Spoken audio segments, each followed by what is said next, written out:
Hello everyone. नमस्कार आप सभी को। आज के दिन की शुरुआत करेंगे 19 अक्टूबर 2024 के करंट अफेयर के साथ। करंट अफेयर की पीडीएफ आप मेरे टेलीग्राम ग्रुप से डाउनलोड कर सकते हैं। टेलीग्राम का लिंक वीडियो के डिस्क्रिप्शन में दिया हुआ है। टेलीग्राम में जो डेली के क्विज मैं अपलोड करता हूं उसे भी आप अटेम्प्ट किया करिए और सॉल्यूशन उसका आप जरूर देखा करिए। वो क्विज आपके एग्जाम्स में बहुत ज्यादा आपको मदद करेंगे। आपको पता ही है, अगर मैं आपको कोई क्वेश्चन ला कर देता हूं तो उसका डेटा कितना ज्यादा रेलेवेंस होता है किसी भी वनडे एग्जाम्स के लिए। पिछले कई सालों में हजारों सिलेक्शन अगर हो चुके हैं जीएस की वजह से, मेरे कंटेंट की वजह से, तो उसका कारण है कि उसके पीछे मेरी मेहनत काफी घंटों की लगती है। तो जब मैं आपको ये कंटेंट दे रहा हूं और एटलीस्ट जो कंटेंट आपको फ्री ऑफ कॉस्ट मिल रहा है, तो आप उसकी रिस्पेक्ट करें, मैं ये चाहता हूं। और ये रिस्पेक्ट मेरे लिए नहीं करें, ये रिस्पेक्ट आप अपने लिए करें, क्योंकि कल को नौकरी अगर लगेगी तो सफल आप होंगे, मैं नहीं। अब शुरू करेंगे आज का वीडियो, लेकिन पहले बात करेंगे कल के क्वेश्चन की। कल मैंने आपसे सवाल पूछा था, हीराकुंड बांध जो है ये कौन सी नदी पर स्थित है। वो सभी स्टूडेंट जिन्होंने आंसर दिया है महानदी, उन सभी का आंसर सही है। और ये कहाँ कौन से राज्य में स्थित है, तो ध्यान रखिएगा ये उड़ीसा में स्थित है। उड़ीसा में एक डिस्ट्रिक्ट है संबलपुर, उसके पास ये पड़ता है। एक और बात बहुत इंपॉर्टेंट है, क्वेश्चन ये पूछा जाता है कि भारत का लॉन्गेस्ट डैम कौन सा है, मतलब सबसे लंबा बांध कौन सा है। तो भी आपका आंसर होता है हीराकुड डैम। आपको पता है इस बांध की लंबाई कितनी है? जैसे कि ये बांध है, ठीक है, इसमें ऊपर पानी भरा हुआ है, तो इसकी लंबाई कितनी है? तो प्रॉपर अगर डैम की बात करें तो इसकी लंबाई है 4.8 किलोमीटर। करीब 5 किलोमीटर लंबा ये डैम है। ये बांध 1957 में बन के तैयार हुआ था और महानदी के ऊपर स्थित है। इस बांध की जो ऊंचाई है, मतलब अगर ऐसे बात करें तो ये जो इसकी हाइट है, ये हाइट है इसकी 60 मीटर करीब करीब। ओके। और अगर इसी में आपसे एक क्वेश्चन पूछा जाता है कि which is the oldest dam of India, मतलब भारत का सबसे पुराना बांध कौन सा है, तब आपका आंसर हो जाता है कलनाई डैम। क्या बोलते हैं इसे? कलनाई डैम। ये कहाँ पर है? ये है तमिलनाडु में। और इसी में एक क्वेश्चन आपसे और पूछा जाता है स्टैटिक जीके का कि which is the highest dam of India.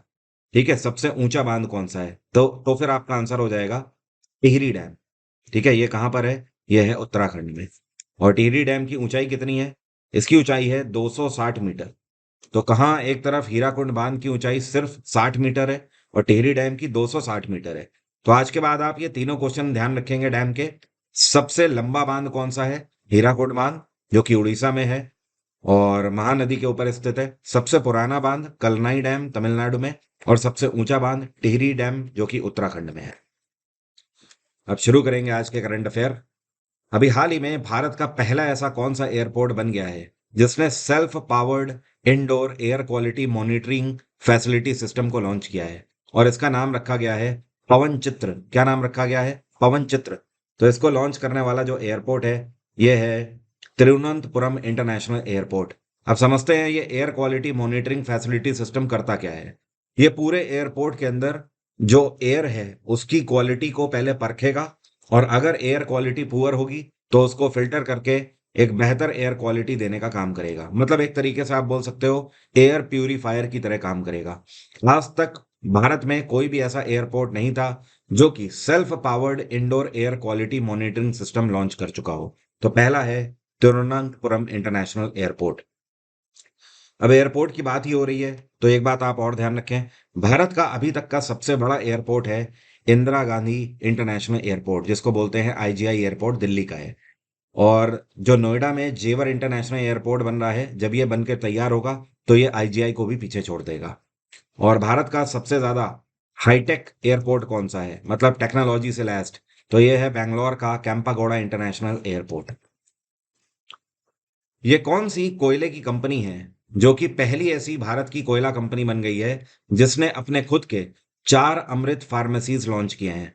Amrit pharmacies Bharat सरकार का एक इनिशिएटिव है जिसके अंतर्गत ऐसे मेडिकल स्टोर्स खोले जाते हैं, या आप बोल सकते हो ऐसी डिस्पेंसरीज खोली जाती हैं जहां पर लोगों को जो दवाएं दी जाती हैं वो आम मार्केट से करीब 70% तक कम होती है। मतलब आप ऐसा समझ लो, कोई दवा अगर आपको 100 रुपए की मिल रहे हैं नॉर्मली बाजार में, तो दवा यहाँ पर आपको मात्र 20 से 30 रुपए में ही मिल जाती है।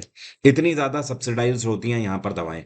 तो इसको लॉन्च किया गया है एसईसीएल के द्वारा, जिसको बोलते हैं साउथ ईस्टर्न कोल फील्ड्स लिमिटेड। और एसईसीएल जो है यह आपकी छत्तीसगढ़ के अंदर बिलासपुर में पड़ती है। आपने कोल इंडिया लिमिटेड का तो नाम सुना ही होगा। तो जो कोल इंडिया लिमिटेड है उसी की सब्सिडरी है ये, जो कि छत्तीसगढ़ में स्थित है। एक और इसकी खास बात यह है, ये जो इन्होंने 4 अमृत फार्मेसीज खोली हुई है, इसमें एसईसीएल के एम्प्लॉयज तो कवर हैं ही, इसके अलावा बाहर के लोग भी, मतलब ये आम जनता के लिए भी है। छत्तीसगढ़ के अंदर उस पूरी बेल्ट में आने वाली जितनी भी आम जनता है, और स्पेशली जो इनको खोला गया है, वो वहां पे निवास करने वाली जो ट्राइबल कम्युनिटीज हैं, जो कि वहां की जनजातियां हैं, उनको फायदा देने के लिए इसे खोला गया है। एसईसीएल की स्थापना 1985 में करी गई थी। इसका हेडक्वार्टर है छत्तीसगढ़ के अंदर, बिलासपुर, और इस टाइम पे इसके चेयरपर्सन है पीएस मिश्रा। और कोल इंडिया लिमिटेड की स्थापना कब करी गई थी? कोल इंडिया लिमिटेड की स्थापना 1975 में करी गई थी। और ध्यान रखिए, पिछले सत्र में सबसे ज्यादा कोयले का उत्पादन करने के लिए कोल इंडिया लिमिटेड को सम्मानित भी किया गया था। अभी हाल ही में ये कौन सा मंत्रालय है जिसने एक एमओयू साइन किया है, लेड एमओयू? और ये जो लेड एमओयू है, इसका मतलब है leveraging evidence for access and development. ये एमओयू दिल्ली की क्रिया यूनिवर्सिटी के अंदर इन्होंने साइन किया है लेड के साथ। तो ये हमारे देश का मिनिस्ट्री ऑफ रूरल डेवलपमेंट है जिन्होंने ये पैक्ट साइन किया है। अब देखिए है क्या इसका उद्देश्य। मेन इसका मेन उद्देश्य ये है कि भारत में जितना भी ग्रामीण वाला हिस्सा है, जहां पर गांव वगैरह हमारे बसे हुए हैं, वहां पर बेसिकली नेचुरल रिसोर्सेज से क्या क्या फैसिलिटी दी जा सकती है। जैसे कि एग्जांपल के तौर पर गांव में बायोगैस प्लांट स्थापित किए जाएंगे। तो ये जो क्रिया यूनिवर्सिटी है और लेड है, ये दोनों मिलकर इस पर रिसर्च एंड इनोवेशन करेंगे, और साथ में गवर्नमेंट को ये बताएंगे, रूरल डेवलपमेंट मिनिस्ट्री को, कि किस तरीके से ये कम से कम रिसोर्सेस के अंदर भी गाँव में ज्यादा से ज्यादा बेहतर फैसिलिटी दे सकते हैं। सोलर पैनल इंस्टॉलेशन के लिए भी और तीव्रता आएगी इसमें। पवन चक्कियों के लिए भी और तीव्रता आएगी, जिससे कि प्रत्येक गांव को बिजली मिल सके आसानी से। साथ में इतना ही नहीं, जैसे गांव में जहां पर पानी की कमी है, वहां पर मैन मेड पॉन्ड्स कैसे बनाए जा सकें, जो कि इंसान अपने हाथों से तालाब बनाते हैं। आज की डेट में आर्टिफिशियल पॉन्ड्स बनाने का ट्रेंड चल रहा है, और ये कहीं ना कहीं बहुत लंबे समय तक कारगर भी रहने वाले हैं। ये एक बहुत अच्छा आइडिया है कि बारिश के पानी को एक बहुत बड़े गड्ढे में रोक लिया जाए, लेकिन उसके लिए पहले से तैयारी करनी होती है। उसमें प्रॉपर एक प्लास्टिक बेसिस एक शीट चढ़ाई जाती है, उसे हाइजीनिकली मेंटेन किया जाता है, और बारिश का इंतजार किया जाता है। जब बारिश होती है तो ये पूरा तालाब अपने आप में भर जाता है, और उसके बाद इसका पानी सिंचाई के लिए भी कर सकता है किसान, साथ में इसमें मछली पालन भी कर सकता है। तो इस तरीके की जो चीजें हैं, इनका लाभ ग्रामीण क्षेत्रों में पहुंचाने के लिए ये एमओयू साइन किया गया है लेड के साथ। हाल ही में हरियाणा के नए मुख्यमंत्री के रूप में किसने शपथ ग्रहण करी है? तो हरियाणा में अभी विधानसभा के इलेक्शन हुए और बीजेपी अपनी सरकार बनाने में कामयाब रही। हरियाणा में विधानसभा की 90 सीटें हैं, जिसमें से बीजेपी ने 48 सीटें जीती हैं।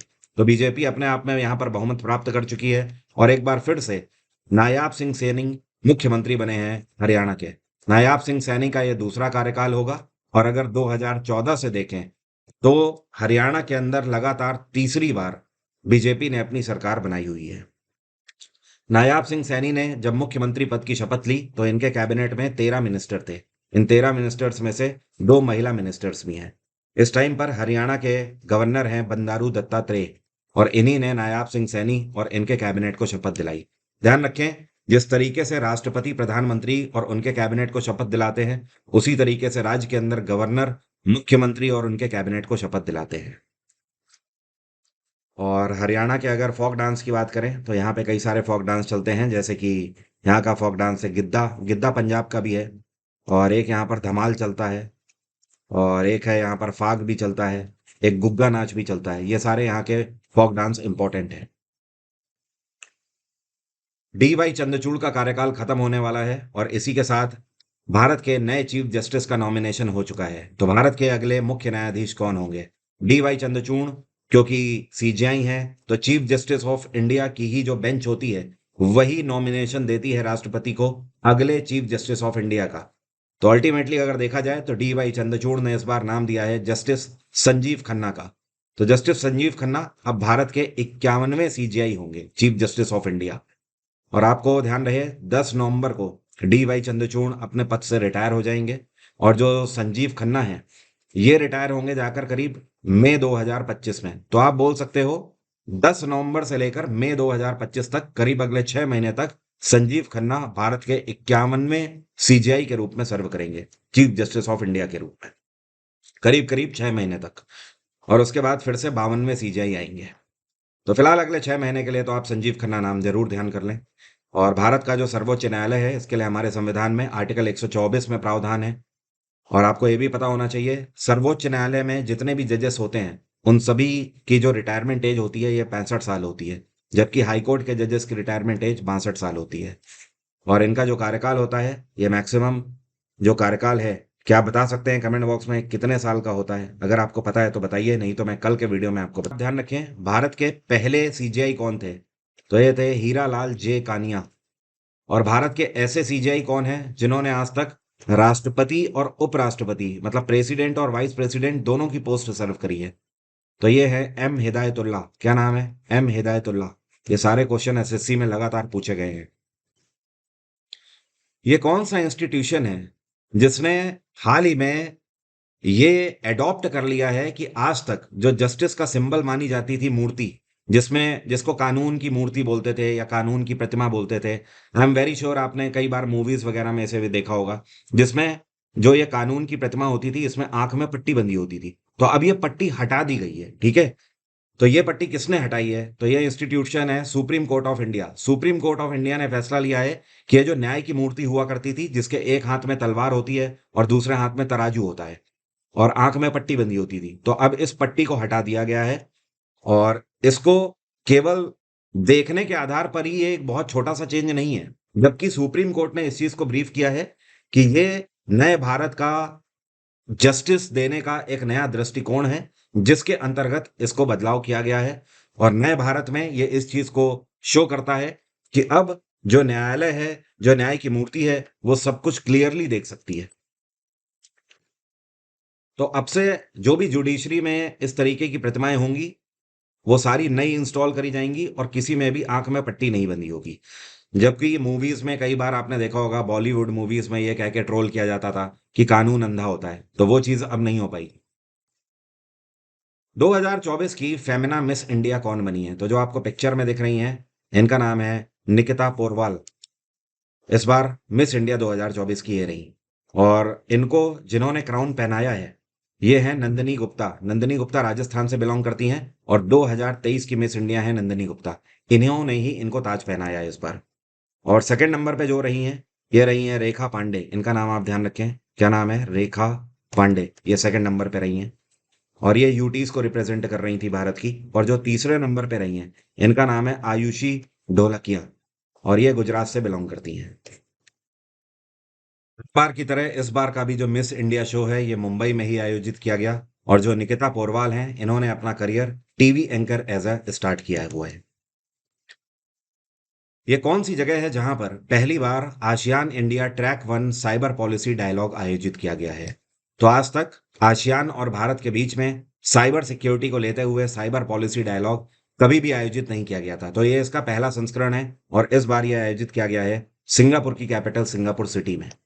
आसियान की अगर बात करें तो इसको बोलते हैं association of south east Asian Nations. इसकी स्थापना 1967 में करी गई थी और जब यह स्थापित किया गया था, तो ये बैंकॉक में स्थापित किया गया था। लेकिन आज की डेट में इसका हेडक्वार्टर है आसियान का जकार्ता। जकार्ता कहाँ पर है? इंडोनेशिया में। Association of south east Asian nation जो है, इसकी स्थापना इस आधार पर करी गई थी कि जितना भी साउथ ईस्ट या फिर साउथ एशियन नेशंस हैं, यहाँ पर मैप में जितने भी कंट्रीज आपको दिखाई देते हैं, वो सब आपस में एक सामंजस्य से ट्रेड एंड कॉमर्स को बढ़ावा दें, साथ में पीस एंड सिक्योरिटी को भी बढ़ावा दें। तो ये जो डायलॉग आयोजित किया गया है सिंगापुर में, इसमें आसियान में जितने भी मेंबर कंट्रीज हैं, वो सब आपस में साइबर सिक्योरिटी को लेकर आगे आने वाले समय में डायलॉग्स को कंडक्ट करेंगे। और आज की डेट में आप देख ही रहे हो, बहुत सारे साइबर अटैक्स भी एक कंट्री दूसरे कंट्रीज पे कर रहे हैं।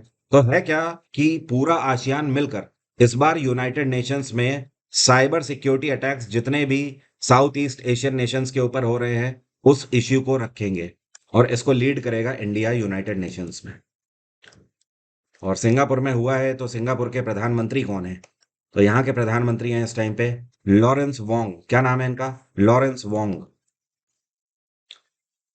अभी हाल ही में एचडीएफसी के द्वारा पहली बार इनकी इंटरनेशनल ब्रांच कहां पर खोली गई है? भारत के बाहर। ऑब्वियस सी बात है, इंटरनेशनल ब्रांच का मतलब ही है भारत के बाहर खोली जाएगी। तो अपनी फाइनेंशियल सर्विसेज को बढ़ाने के लिए एचडीएफसी ने पहली बार सिंगापुर की कैपिटल सिंगापुर सिटी में अपनी एक नई ब्रांच खोली हुई है। ध्यान रहे, इससे पहले भी कई बार आपने सुना होगा या देखा होगा कि एचडीएफसी और भी दूसरे बैंकों पे हैं। तो मैं आपको क्लियर कर दूं, एचडीएफसी इससे पहले दूसरे देशों में अपने रिप्रेजेंटेटिव ऑफिस बना चुकी है। वो रिप्रेजेंटेटिव ऑफिस हैं, लेकिन ब्रांच कभी भी एचडीएफसी ने एस्टैब्लिश नहीं करी है। यहां पर पहली बार ब्रांच की बात हो रही है।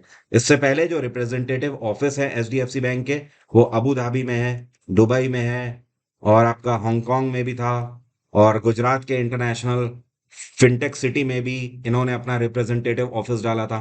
तो ये जो रिप्रेजेंटेटिव ऑफिस है, ये इस तरीके से मदद करते हैं, जैसे कि मान लो इनका लंदन में भी एक आरओ ऑफिस है, ठीक है। तो लंदन में मान लीजिए कोई रहने वाला व्यक्ति है जिसको आपने पैसा एचडीएफसी बैंक से भेजा। अब अगर कोई इश्यू आ रहा है तो वो जो व्यक्ति है वो लंदन में आरओ ऑफिस में एचडीएफसी बैंक के जाएगा और वहां से ये ऑफिस उनको मदद कर देगा। लेकिन यहाँ पर फुल फ्लैश में इन्होंने ब्रांच अपनी लॉन्च करी हुई है। ये जो सिंगापुर वाली ब्रांच है, ये स्पेशली सिंगापुर में रहने वाले जो भारतीय एनआरआईज हैं उनको home loan, gold loan, car loan, ये सारे देने की फैसिलिटी प्रोवाइड करेंगे। एचडीएफसी बैंक की स्थापना 1994 में करी गई थी। इसका हेडक्वार्टर है मुंबई, और एचडीएफसी के चेयरपर्सन है इस टाइम पे शशिधर जगदीशन। ध्यान रहे, मार्केट कैपिटलाइजेशन के आधार पर एचडीएफसी इस टाइम पर भारत का सबसे बड़ा बैंक है। एसबीआई को भी पीछे छोड़ चुका है ये। काकसार ब्रिज का नाम बदलकर कारगिल युद्ध के किस हीरो के नाम पर इसका नाम रखा गया है? तो हाल ही में डिफेंस मिनिस्ट्री ने फैसला लिया है कि जो काकसार ब्रिज अभी तक कहलाता था, अब इसका नाम कैप्टन अमृत भारद्वाज सेतु के नाम से जाना जाएगा। हाल ही में इसका उद्घाटन किया गया है। कैप्टन अमृत भारद्वाज जो कारगिल वॉर था उसमें एक रेस्क्यू टीम के रूप में ऑपरेशन परफॉर्म करने गए थे, और वहां पर उन्होंने देखते ही देखते 10 घुसपैठियों को अपने हाथों से मार गिराया था, और उसके बाद अपने प्राणों को भी निछावर कर दिया था। तो इनके नाम पर अब कैप्टन अमृत भारद्वाज सेतु के नाम से जाना जाएगा काकसार ब्रिज। और जो अमृत भारद्वाज थे, ये 4 जेट बटालियन से बिलोंग करते थे। भारत का ये कौन सा राज्य है जहां पर वहां का जो मदरसा बोर्ड है उसने फैसला लिया है कि संस्कृत भाषा को उस राज्य के अंदर जितने भी 416 मदरसे हैं उन सब के अंदर मैंडेटरी कर देंगे? तो ये है उत्तराखंड। उत्तराखंड सरकार ने भी पहले इस चीज की पहल करी थी, और पिछले 1 साल से कुछ मदरसों के अंदर संस्कृत को पढ़ाया भी जा रहा था और साथ में एनसीईआरटी की बुक्स को भी पढ़ाया जा रहा था। और उसके बाद इस साल उन मदरसों के रिजल्ट देखे गए तो बाकी मदरसों से बहुत ही हट के उनके रिजल्ट आए हुए हैं। तो इस बार मदरसा बोर्ड ने उत्तराखंड के अंदर यह फैसला लिया है कि जितने भी 416 मदरसे हैं उन सभी में संस्कृत भाषा को कंपलसरी कर दिया जाएगा। इतना ही नहीं, इन सभी मदरसों में अब एनसीईआरटी बुक्स भी चलेंगी, जिससे कि ऑब्वियस सी बात है इसमें पढ़ने वाले जो बच्चे हैं वो आगे चल के सरकारी नौकरियों की तैयारी कर सकें, और वहां पर उन्हें हैजल फ्री प्रेपरेशन देखने को मिले। अदरवाइज अगर जो बच्चे बचपन में एनसीईआरटी नहीं पढ़ते हैं तो उनका बेसिक नहीं बन पाता है, और फिर अगर वो आगे चल के गवर्नमेंट एग्जाम्स की तैयारी करना चाहते हैं तो उन्हें अल्टीमेटली एनसीईआरटी तो पढ़नी ही पड़ती है। उत्तराखंड में मुख्यमंत्री हैं पुष्कर सिंह धामी, और यहाँ पे गवर्नर हैं गुरमीत सिंह। उत्तराखंड में कई सारे फोक डांस चलते हैं, जैसे कि यहाँ पर एक मुखौटा डांस चलता है, मुखौटा नाच, और एक यहाँ पर कजरी नाच चलता है, एक यहाँ पर नौटंकी चलता है। नौटंकी तो उत्तर प्रदेश में भी चलता है, कजरी भी उत्तर प्रदेश में चलता है। एक यहाँ का जो इम्पोर्टेंट है, ये ध्यान रखें, कुमायूनी नाच, क्या बोलते हैं इसको, कुमायूनी। और एक गढ़वाली नाच भी है, वेरी इंपॉर्टेंट। अभी हाल ही में जेएसडब्ल्यू स्पोर्ट्स के डायरेक्टर ऑफ क्रिकेट के रूप में किसको अपॉइंट किया गया है? पहले तो समझ लें जेएसडब्ल्यू स्पोर्ट है क्या। इसको बोलते हैं Jindal south west sport. JSW sport की ही जो टीम है आईपीएल में, ये है दिल्ली कैपिटल्स, ठीक है। और 2019 में ही दिल्ली कैपिटल्स के सीनियर एडवाइजर के रूप में सौरव गांगुली को अपॉइंट किया गया था। अब जेएसडब्ल्यू स्पोर्ट्स ने फैसला लिया है कि इनकी जितनी भी क्रिकेट में टीम है उन सबके डायरेक्टर होंगे सौरव गांगुली। अब आप सोचोगे दूसरी और कौन सी टीम है भाई, तो आपको बता दूं, जिस तरीके से यहाँ पर T20 लीग चलती है जिसे आप आईपीएल के नाम से जानते हो, उसी तरीके से साउथ अफ्रीका में एक T20 लीग चलती है जिसको बोलते हैं SAT20 लीग, ठीक है, साउथ अफ्रीका T20 लीग। तो वहां पर एक टीम है जिसका नाम है प्रिटोरिया कैपिटल्स, ठीक है, वहां की कैपिटल भी है ना प्रिटोरिया, उसी के नाम पर। तो ये जो प्रिटोरिया कैपिटल टीम है, ये जेएसडब्ल्यू ग्रुप की ही है। तो अल्टीमेटली अब सौरभ गांगुली केवल भारत में दिल्ली कैपिटल्स की ही कमान नहीं देखेंगे, ये साउथ अफ्रीका में होने वाली प्रिटोरिया कैपिटल्स की भी कमान देखेंगे। आरआरबी एनटीपीसी के फॉर्म के केवल 48 घंटे बचे हुए हैं। आई एम वेरी श्योर, 48 भी नहीं, अब तो केवल 24 घंटे बचे हैं। आई एम वेरी श्योर आपने फॉर्म भर लिया होगा, अगर नहीं भरा है तो इसे आप फिल कर लें। इस बार वैकेंसी हाथ से जानी नहीं चाहिए। 45% से ज्यादा का ऑफ चल रहा है, इस बैच को आप अवेल कर सकते हैं। इस बैच का डायरेक्ट लिंक भी वीडियो के डिस्क्रिप्शन में है। इसमें 350 घंटे से ज्यादा की क्लासेस हैं, जो कि आपका आरआरबी एनटीपीसी का और जितने भी रेलवे एग्जाम है उन सब का पूरा सिलेबस कवर करता है अपने आप में। पूरी मैथ्स है इसमें, आप देख सकते हो 122 घंटे से ज्यादा का कंटेंट है। पूरी जीएस जीके भी इसमें मेरे द्वारा कवर करी गई है। जनरल साइंस अलग से कवर करी गई है, क्योंकि एनटीपीसी में साइंस का वेटेज ही अलग है। और पूरी रीजनिंग भी एनटीपीसी के आधार पर ही कवर करी गई है। तो ये बैच आपके लिए वन स्टॉप सॉल्यूशन है। अगर आप अपना समय बचाना चाहते हैं तो इस बैच को आज ही अवेल कर सकते हैं। अब मेरा आज का सवाल है आपसे, गिरनार की जो पहाड़ियां हैं ये भारत के कौन से राज्य में स्थित है? कमेंट बॉक्स में जरा लिखकर बताइए। आप किसी भी वनडे एग्जाम की तैयारी कर रहे हैं तो हर एक एग्जाम के लिए ये वाला मेरा फाउंडेशन बैच आप अवेल कर सकते हैं। पूरा रिकॉर्डेड फॉर्म में है। अगर लाइव करना चाहते हैं तो इस टाइम पर लाइव भी चल रहा है, जो कि 25 अगस्त को चालू हुआ था। उसमें हिस्ट्री हो चुकी है पूरी, पॉलिटी अब चल रही है। Thank you so much, have a nice day, take care, bye bye, आपका दिन मंगलमय हो।